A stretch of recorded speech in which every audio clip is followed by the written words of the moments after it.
اعوذ باللہ من الشیطان الرجیم بسم اللہ الرحمن الرحیم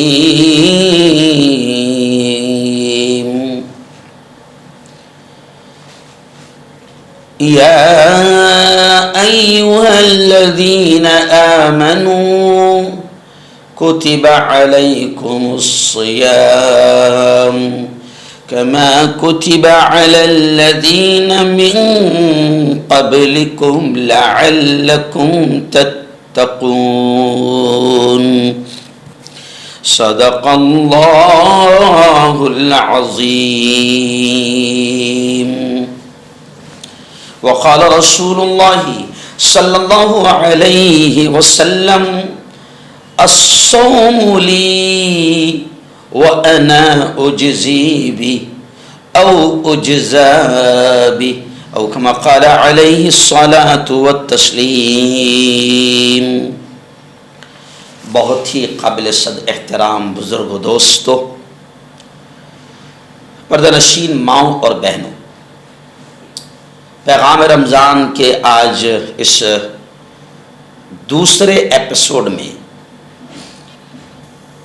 روزے فرض ہیں، رمضان کے روزے فرض ہیں، اس پر ہم تھوڑی سی بات کر لیتے ہیں، ثواب کی نیت سے اسے آگے خوب بڑھانا، شیئر کرنا، دوسرے گروپس میں سینڈ کرنا، آپ کو بھی اتنا ہی ثواب ملے گا سینڈ کرنے کا، شیئر کرنے کا، جتنا مجھے بڑی محنتوں سے بولنے کا مل رہا ہے. آئیے دیکھیے، قرآن مقدس کی ایک آیت میں نے آپ کے سامنے پڑھا اور پیارے آقا محمد مصطفیٰ صلی اللہ علیہ وسلم کی ایک حدیث میں نے ابھی تلاوت کی. اللہ کہتا ہے، اے ایمان والو، ایمان والے مردوں سے، ایمان والی عورتوں سے اللہ کہہ رہا ہے، کتب علیکم الصیام کما کتب علی الذین من قبلکم لعلکم تتقون.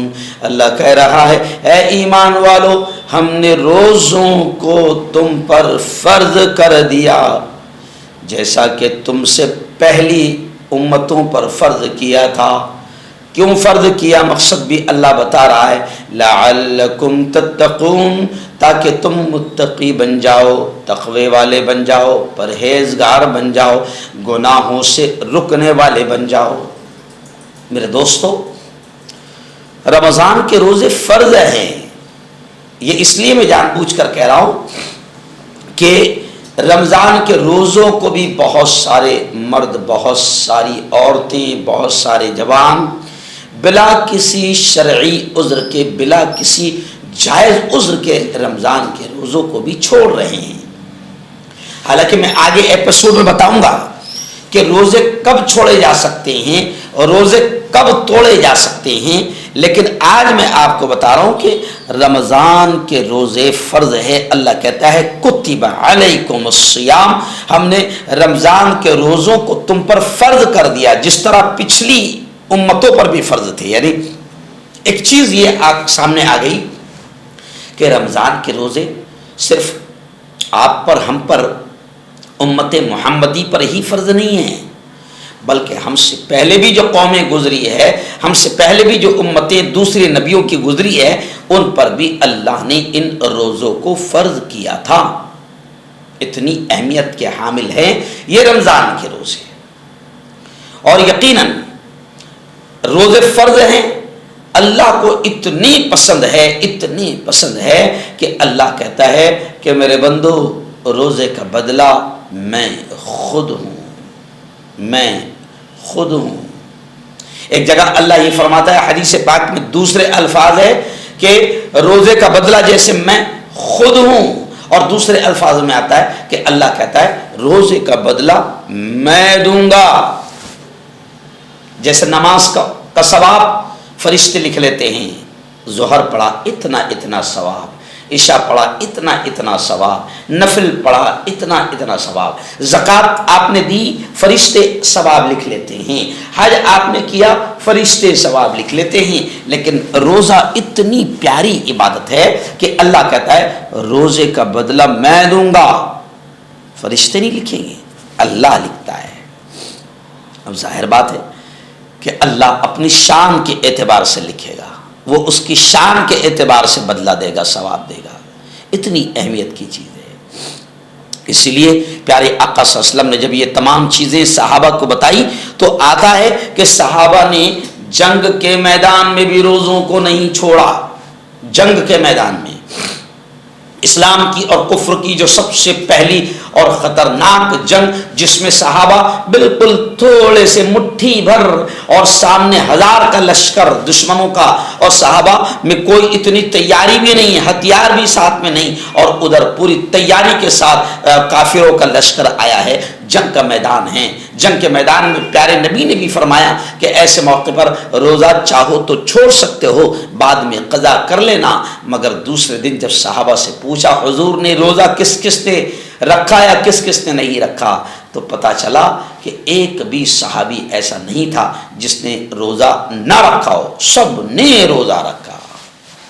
صحابہ نے کہا حضور ہم نے آپ ہی کی مبارک زبان سے سنا ہے کہ رمضان کا روزہ اگر چھوڑ دیا، زندگی بھر بھی روزے رکھا تو رمضان کے روزے کا بدلہ اور مقام نہیں ہو سکتا۔ اس لیے صحابہ نے جنگ کے میدان میں بھی روزہ نہیں چھوڑا، اور افسوس ہے کہ ہم لوگ بہانے سے روزہ چھوڑ دیتے ہیں۔ پتھری ہے مجھے، پیاس بہت لگتی ہے۔ کچھ جوانوں کو میں نے پوچھا بھائی تجھے پیاس کا مسئلہ ہے، پانی کے بغیر نہیں رہ سکتا، بھوک کا مسئلہ ہے، کھانے کے بغیر نہیں رہ سکتا، تو کہتے نہیں یہ مسئلہ کچھ نہیں ہے، مسئلہ ہے پوڑی، مسئلہ ہے تمباکو، مسئلہ ہے سگریٹ، مسئلہ ہے ایسی نشے کی غلط عادتیں۔ اللہ اسی لیے تو کہتا ہے کہ ہم نے روزے تم پر اس لیے فرض کیا لعلکم تتقون، تاکہ تم گناہوں سے رکنے والے بن جاؤ، تم پرہیزگار بن جاؤ۔ اللہ کا جو بھی بندہ یا جو بھی بندی اللہ کی محبت میں روزہ رکھتے ہیں تو پھر یہ تمام گندی چیزیں، نشے کی چیزیں اور بری عادتیں بھی ان کی چھوڑ جاتی ہے۔ روزے کا مقصد ہی یہ ہے گناہوں کے کاموں سے، برے کاموں سے، گندی عادتوں سے روکنا، روزہ اسی کا نام ہے۔ جی ہاں، تو اب آپ سوچیں ذرا کہ صحابہ نے جنگ کے میدان میں روزہ نہیں چھوڑا، اور ہم معمولی سفر کا بہانہ، یہ بہانہ، پتھری کا بہانہ، بیماری کا بہانہ، چھوٹے بہانے کو بنیاد بنا کر ہم روزے چھوڑتے ہیں۔ یہ اچھی چیز نہیں ہے میرے یارو۔ روزہ فرض ہے اور روزے کا بدلہ خود رب ہے، روزوں کا نہ چھوڑو۔ اور ذرا یہ سوچ لو کہ اس سال اللہ نے رمضان دیا ہے، اگلے سال ملے گا یا نہیں ملے گا کوئی خبر نہیں ہے۔ اور روزہ بڑی مقبول عبادت ہے، اللہ کو بڑی پسندیدہ عبادت ہے۔ ہر حال میں روزہ رکھنے کی کوشش کرو۔ ہاں اگر کوئی سچ میں بڑی مجبوری ہے، وہ کون سی مجبوریاں ہیں، بیماریاں ہیں جس کی وجہ سے روزہ چھوڑا جا سکتا ہے، آگے میں بتاؤں گا، ضرور بتاؤں گا۔ لیکن میرے بھائی اگر کوئی مجبوری نہیں ہے تو خدا کے واسطے روزہ بالکل نہ چھوڑو، روزہ فرض ہے، اور اس سال کا رمضان اللہ نے دیا ہے، قدر کرو، فائدہ اٹھاؤ، عبادت کرو، روزے رکھو اور اپنے رب کو راضی کرو، کیونکہ پیارے نبی نے یہ بھی فرمایا ہے کہ بڑا بد نصیب ہے وہ انسان جس کو اللہ رمضان دے اور پھر بھی وہ عبادتیں کر کے اپنے رب کو راضی نہ کرے، اپنے رب کو خوش نہ کرے۔ بڑا بد نصیب ہے وہ انسان، کیونکہ یہ رب کی رضا کا مہینہ ہے، چھوٹی چھوٹی چیزوں پر رب بڑا خوش ہوتا ہے۔ تو جس رب نے اس مہینے میں روزوں کو فرض کیا ہے، ان روزوں کو رکھ کر، اس عبادت کو کر کے اللہ کو راضی ضرور کرے۔ یہ موقع ہاتھ سے جانے نہ دے، اور رمضان کے روزے فرض ہیں، اس بات کو سمجھ لے۔